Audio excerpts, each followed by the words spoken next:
on a quelqu'un, Villepin, déjà un électeur. C'est ça. Bon, ça va le rassurer. Je vous propose d'écouter le grand citoyen des Grands Lacs. Mais un bon électeur. Souvent, Quel regard vous portez sur cette France Les Grands Lacs, allez, on va se noyer là. exactement. Souvent dans les médias, Pourquoi c'est un rapport avec les Grands Lacs? Jean-Paul Benoît est en pleine phase. Il essaie de perturber la communication. Dans certains milieux, ou même souvent dans les médias, on a l'impression, en fait, on veut présenter ce qu'on veut que ça arrive. Il faut rentrer dans la réalité des choses. Plusieurs présidents, ou au moins 2 ou 3, ont été élus parce qu'ils étaient en face d'eux dans la dernière, donc dans la finale, je dirais entre guillemets, il y avait le Front National ou le Rassemblement National. C'est-à-dire que les gens votaient contre le Rassemblement National. Ne votez pas pour la personne. Oui, il faut bien qu'il y ait un gagnant dans une compétition. Oui, exactement.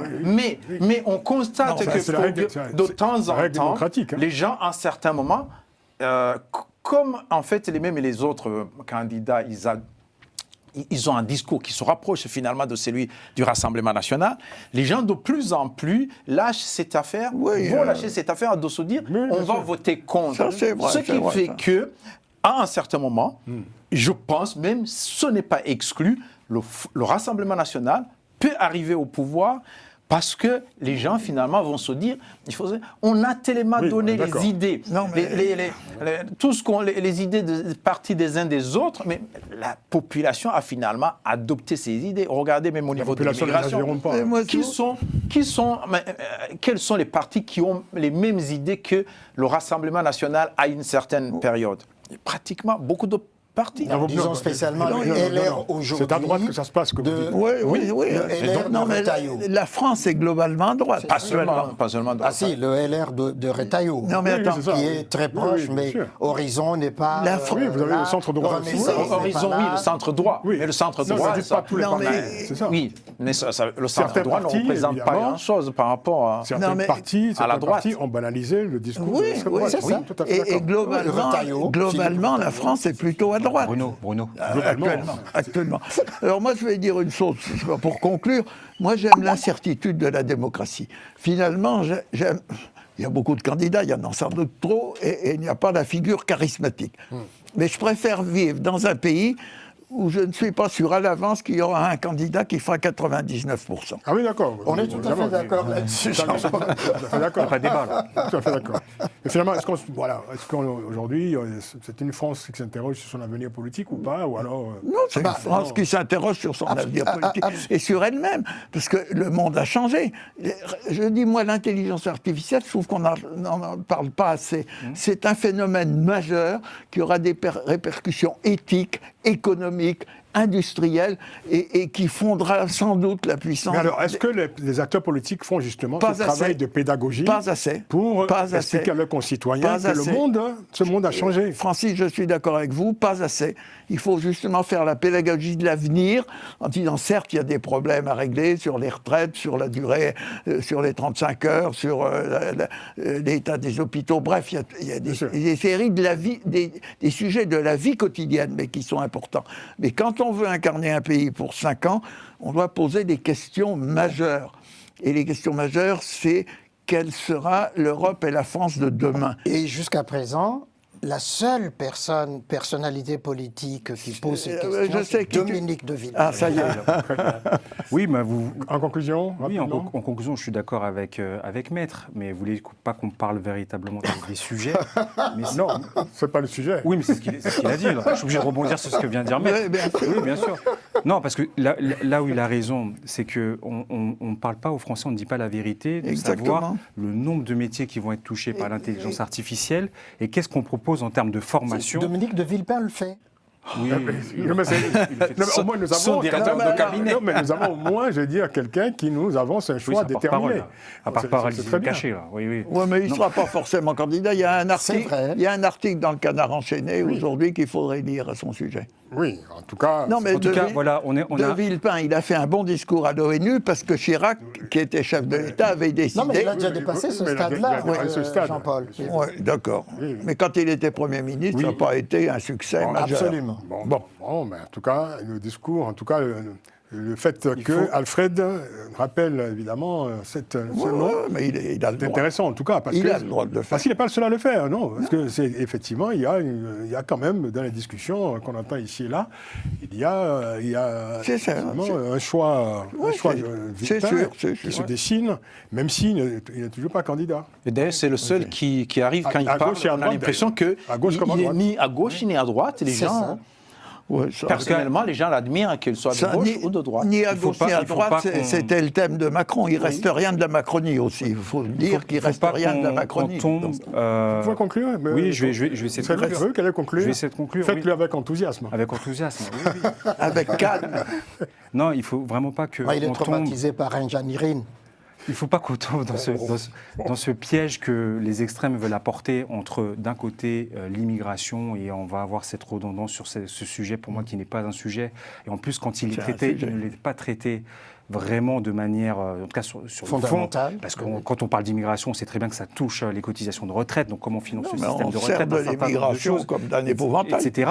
Et de l'autre côté, LFI qui aujourd'hui veut essayer d'amener aussi ce sujet de Nouvelle-France, et on revoit finalement encore à cette société fracturée. Les vrais sujets sur lesquels on attend, c'est la modernisation de l'économie avec l'intelligence artificielle, l'Europe, là aussi je suis d'accord, et cette question aussi dans le jeu géopolitique, où la France doit, dans ce monde incertain, doit trouver vraiment sa place sur l'échiquier mondial. Je connais votre passion pour la politique française. C'est bien, mais je suis d'accord. Dernier sujet de cette édition, l'alerte du troisième mandat en RDC. Plus de doute, désormais, le président Félix Tshisekedi pourrait créer les conditions pour briguer un troisième mandat en RDC. Alors, c'était lors d'une conférence de presse le 6 mai dernier. Le président Tshisekedi a lâché la formule bien connue, un classique des dirigeants, en passe de prolonger indûment leur bail au sommet de l'État. Il a dit ceci: je ne sollicite pas un troisième mandat, mais si le peuple le souhaite, je l'accepterai. Voilà. Bon. Et tout aussi classique, la question pourrait être posée au bon peuple à travers un référendum. Et l'ambition présidentielle pourrait être validée par une révision constitutionnelle. L'opposition dénonce la manœuvre et menace d'empêcher Tshisekedi par tous les moyens légaux de confisquer le pouvoir d'État. Alors, je me tourne vers vous, naturellement. Alfred, vous qui... votre proximité n'est plus à démontrer avec la RDC, n'est-ce pas? C'est vrai. Tshisekedi était arrivé au pouvoir à l'issue d'une élection contestée. Très contesté. Très contesté. Est-ce qu'il faut s'étonner aujourd'hui de ces dérives? Oui, parce que lui-même était dans la rue en 2015-2016 contre la tentation du troisième mandat de Joseph Kabila. Et que 5-6 ans après, qu'il retombe dans la même tentation, ça sidère l'opinion. Sauf évidemment l'UDPS. Son parti, oui. Naturellement. Alors, et beaucoup lui rappellent simplement ce simple fait-là, qu'il y avait eu beaucoup de morts dans toutes les manifestations contre la tentation du troisième mandat de Kabila. Lui-même était dans la rue. Certains même, des membres de son parti, étaient à l'hôpital, blessés, d'autres en prison, etc. Aujourd'hui, il est en train de mettre le doigt dans un engrenage qui va entraîner qu'il finisse de la même façon que Joseph Kabila. Pourquoi? Parce qu'il a prêté serment, l'article 74 de la Constitution, on peut rappeler l'article 220, etc. de la Constitution, qui interdit de modifier, qui parle d'intangibilité, d'irrévocabilité de la durée du mandat du président, et les 2 mandats consécutifs, point. Et puis, s'en va. Donc, il peut y avoir révision de la Constitution. La Constitution est très claire, ça ne touche pas à cette matière-là. C'est ça. On peut, pour d'autres matières constitutionnelles, exactement. Et donc, aujourd'hui, heureusement qu'il y a cette opinion qui s'insurge, qui se dresse. Et c'est ça que j'aime en République démocratique du Congo. C'est que les politiques ont parfois la mémoire oublieuse, la mémoire courte, mais le peuple se charge toujours de le leur rappeler. Et lui, il a l'impression que le peuple d'or est d'accord avec lui, mais quel peuple? C'est le peuple de l'UDPS. Mais quand Kabila disait pareil il y a quelques années, je disais j'ai l'opinion, j'ai avec moi, etc. Et puis, quand c'est descendu dans la rue, il n'avait plus la maîtrise de quoi que ce soit. Il faudra quand même rappeler, préciser pour l'histoire qu'à l'époque, Kabila a cédé à la pression conjuguée des Congolais, mais aussi de la communauté internationale.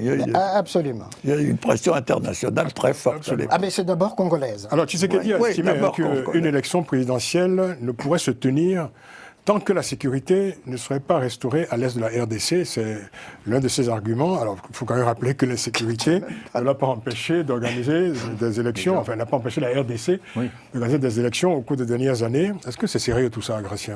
Non, ce n'est pas du tout sérieux, parce qu'il dit bien qu'il va organiser un référendum pour demander au peuple de dire qu'il faut un troisième mandat. Le référendum se passe sur le territoire de RDC.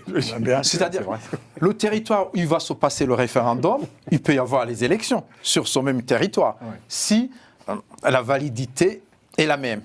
Donc, il y a autre chose. Cette histoire-là de troisième mandat, ou de modifier la Constitution, il a bien expliqué à un certain moment en disant que la Constitution congolaise, elle a été écrite par les Européens, un territoire européen, hors du Congo, c'est ce qu'il a expliqué à un certain moment. Ce qui n'est pas vrai. Ce qui n'est pas vrai, parce que les professeurs d'université qui ont écrit cette constitution le disent, et d'ailleurs ça a été, on parle même de Kisangani qu'ils étaient... C'est ça, exactement. Ils étaient à Kisangani là où ils ont rédigé. Et donc, on ne peut pas vraiment, et c'est au moins sur le principe, mais en réalité, il est tellement... Kabila, la communauté internationale a mis la pression. Mais Tshisekedi, il a un allié de poids, le président Trump. Oui, tant qu'il a le président Trump qui lui dit de faire ça, il fait. Il a l'impression qu'il n'aura pas la communauté internationale. C'est la pression intérieure. À propos de Donald Trump d'ailleurs, Félix Tshisekedi justifie aussi le changement de la Constitution, le possible, le probable. Il vient d'atterrir. Changement de Constitution par le contrat de coopération qu'il a conclu avec les États-Unis l'année dernière. Pour lui, le changement constitutionnel devrait permettre de se conformer aux termes de ce contrat. Alors, ça veut dire qu'il a signé un contrat. Martin Fayoulou qui lui a répondu quand même qu'aucune disposition de la Constitution n'est modifiable du simple fait de consigner des accords commerciaux. Enfin, mais moi, j'ai entendu Trump il y a 2 jours.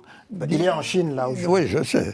Il vient d'arriver en Chine. Oui, il vient d'arriver. Cette semaine. Il vient d'arriver là. Cette semaine. Exactement. Il y a 2-3 jours, il a dit « Je suis là pour 7 ou 8 ans ». Et Trump veut essayer de prouver qu'il y a un danger imminent qui pèsera sur les États-Unis et qui peut, dans ce cas-là, avec l'accord du Congrès, du Sénat, de la Chambre des représentants, permettre un autre mandat. Parce qu'il dit, j'ai fait un mandat, mais j'en ai pas fait 2 consécutifs. J'ai fait un et un. Et donc, Trump est dans cette réflexion. D'accord, mais revenons à Tshisekedi. Ah oui, Tshisekedi. Moi, je suis pas surpris de ce qui se passe. Chaque fois que j'ai été consulté sur des constitutions africaines, j'ai toujours dit à mes interlocuteurs, ne limitez pas le nombre des mandats parce que vous savez à l'avance que vous n'allez pas respecter ce que vous avez vous-même écrit. Donc c'est le problème, et puis on verra si le peuple ne veut pas de vous. Ça, c'est le jugement de Salomon, là. Oui. Mais, pour un avocat, c'est pas mal. Non, mais je constate que le pouvoir est une drogue et que tous ceux qui sont au pouvoir sont tristes de le quitter. Si on pouvait réviser la Constitution en France, je suis sûr que M. Macron nous expliquerait qu'il est là pour faire un 3e mandat dans l'intérêt des Français. Le discours est toujours le même. Le peuple veut, la situation ne permet pas, etc. Et on dit n'importe quoi. Voilà, on dit n'importe quoi. Martin Fayoulou, l'opposant, qui, il faut le dire, on peut le dire maintenant, parce que l'histoire est faite, qu'on a privé de sa victoire quand même en 2018. Absolument. Et il déclare ceci, il dit Tshisekedi n'a pas la capacité à défier le peuple congolais en 2028. S'il n'y a pas d'élection en janvier 2029, il doit partir. Nous ferons tout. Nous avons empêché Kabila d'exercer un 3e mandat. Nous allons aussi l'empêcher, lui, Félix Tshisekedi, à avoir un 3e mandat. Il veut demeurer au pouvoir aux dépens des Congolais. Exact. Grégory. Je vais aussi rebondir sur la dernière intervention. Moi, je pense qu'il ne change pas ses constitutions pour mettre des présidences indéfinies parce qu'ils sont très contraints par rapport aux bailleurs de fonds. C'est ça le problème des pays comme... si, vous avez des comptes à régler et vous ne pouvez pas composer à votre bon vouloir. Et moi, ce que je pense sur Félix Tshisekedi, c'est que, déjà, il va encore, je pense, alimenter les pourfendeurs de la démocratie, puisque quand on voit ça, forcément, ça sera encore un argument supplémentaire pour dire que la démocratie n'est pas faite pour les Africains et que ça ne marche pas. Vous pensez à qui en disant ça? Vous savez très bien que les propos d'Ibrahim Traoré, qui avait dit que... L'AES. Je lis dans votre pensée. Oui, mais vous me le faites dire. L'Alliance des États du Sahel. Mais on peut le dire, pourquoi pas? Oui, on peut le dire, Exactement. Ça fait pas mal de... Ils l'ont dit, on peut le répéter. On peut le dire. Après, si on sort donc de ce côté où on vient piétiner sur la démocratie et même la Constitution, parce que j'ai vu la manière dont il en parlait en disant un peu comme si c'était quelque chose de contraignant et de ridicule, il faut qu'on s'en défasse si les Congolais sont d'accord sur ça. C'est fait pour être contraignant. Quelle légitimité Félix Tshisekedi a autant pour être cet homme providentiel qui va sauver la RDC sur la question sécuritaire? Est-ce qu'il a fait tant de choses comme il a décrit dans son bilan sur le plan économique? J'en suis pas si convaincu que ça et je suis pas sûr que les Congolais soutiennent cet argumentaire qu'il a voulu montrer face aux 200 journalistes qui étaient présents pendant ces 3 heures de conférence. Et en plus, il prend des mauvais exemples parce que là, il est en Ouganda, chez Museveni, disant, mais vous voyez, les pays les plus stables, ce sont les pays où les présidents restent à vie, modifient les constitutions. Ils prennent un exemple sur Museveni, sur Denis Sassou Nguesso. Sur Kagame aussi, peut-être? Non, il n'a pas osé. Sachant très bien que ça lui aurait valu un tollé à RD Congo, mais il n'a pas osé. Il faut qu'il aille au Cameroun aussi, dans sa tournée. N'est-ce pas? Non, mais plus sérieusement, il est en train de jouer avec le feu, mais le peuple congolais ne lui laissera pas le faire. Et même si la Constitution autorise un certain nombre de modifications par rapport aux accords de Washington, etc., mais ça ne concerne pas la matière présidentielle, la durée du mandat présidentiel. Sur les questions économiques, on peut. Mais sur la question de la durée du mandat... Alors, une autre citation de Martin Fayoulou, à propos justement de cet argument de Tshisekedi qui dit, voilà, il n'y a pas d'élection tant que la paix ne sera pas restaurée à l'Est. Martin Fayoulou lui répond ceci, je le cite, les causes sécuritaires à l'Est, il y en avait en 2023 et il a organisé des élections. S'il y a la guerre à l'Est, que fait-il pour terminer cette guerre? C'est comme s'il s'était entendu avec M. Kagame pour se diviser le Congo. Il laisse à Kagame l'Est et lui prend les autres parties de la République. Fin de citation. Voilà, c'est une pièce. C'est une belle citation. Il n'y a pas plus critique de l'armée congolaise que Tshisekedi. Quand il en parle, on a l'impression que ce n'est pas vraiment son armée. Oui. En plus, pendant le temps qu'il était là... Non, ça c'est... Oui, il a dit. En plus, ce qu'on constate aussi dans Félix Tshisekedi, c'est qu'en plus, il n'est même pas serein lorsqu'il parle de 3e mandat, parce qu'il dit 3e mandat ou report des élections. On ne sait pas très bien. Le fameux glissement. Oui. Il lui faut de bons conseillers, peut-être de meilleurs conseillers, non? Mais malheureusement, tous ceux qui sont autour de lui n'ont pas ce courage de lui dire la vérité. Et c'est malheureusement ce qui se passe avec la plupart de nos chefs d'État. Personne n'a le courage de dire au président, là vous faites fausse route, vous exécutez vos 2 mandats, c'est terminé, vous partez. Et puis c'est tout. On n'imaginait quand même pas. Patrice Talon l'a fait, ça peut se dire. En laissant Ouadani, Romuald, au Bénin. Et on l'en félicite, parce qu'il n'a pas modifié la Constitution, il n'y a pas de 3e mandat au Bénin. Suivez mon quart, Bon, mais c'est un... Je ne sais pas quel est votre regard, mais en tout cas... En tout cas, nous assistons là. On va lui envoyer De Villepin comme conseiller, là, si c'est qu'elle dit. Oui. Non, lui, il est candidat à la présidentielle. On ne l'aurait pas imaginé en 2018 quand Kabila se retirait du pouvoir d'État, mais on assiste malheureusement une fois encore à une... Comment dire ça, une irrésistible perversion de l'exercice du pouvoir d'État en RDC, une fois de plus. Et nous sommes obligés de nous pencher une fois de plus sur la crise qui vient. Exactement. Le Et là, Francis avait parfaitement raison. Parce que dans cette même longue interview qu'il a accordée à la presse, il a...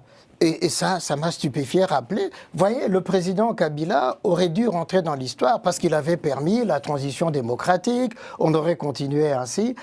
Et il revient sur les mêmes errements de ce même Kabila, au lieu de se dire, mais moi aussi je vais partir, on dira, il y a eu transition démocratique, j'ai respecté mes mandats. Voilà la contradiction. Perversion du pouvoir, de l'exercice du pouvoir. Merci beaucoup, Jean-Paul Benoît. Merci. Merci, Gratien Roquinet-Kiza. Merci. Bon retour à Goma. Alfred, merci beaucoup. Merci, Grégory. Merci beaucoup. Merci à Moustapha Kanté, qui a réalisé toujours brillamment cette émission. Rendez-vous donc la semaine prochaine pour une nouvelle édition de Panel Hebdo. D'ici là, prenez grand soin de vous. À très vite.